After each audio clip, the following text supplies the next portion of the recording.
बिस्मिल्लाहिर्रहमानिर्रहीम। अस्सलामु अलैकुम वरहमतुल्लाहि वबरकातुहू। आबिद राजा चैनल की तरफ से आज मैं अपने दोस्तों को बताऊंगा कि खाने का बर्तन किसके लिए इस्तग़फ़ार करता है।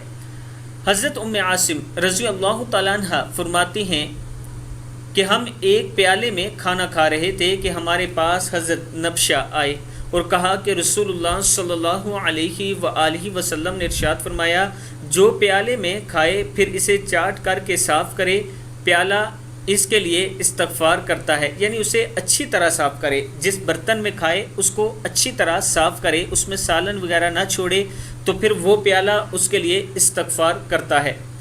मैं अपने दोस्तों से गुजारिश करूंगा, ये वो छोटे छोटे अमल हैं जो हम डेली कर सकते हैं, और अगर आप इस नीयत से करेंगे कि रसूलुल्लाह सल्लल्लाहु अलैहि वसल्लम ने इसका हुक्म दिया, तो इंशाअल्लाह अल्लाह ताला आपको इसका अजर अज़ीम अता फ़रमाएगा और कल क़यामत के दिन रसूलुल्लाह सल्लल्लाहु अलैहि वसल्लम का पड़ोस अता फ़रमाएगा।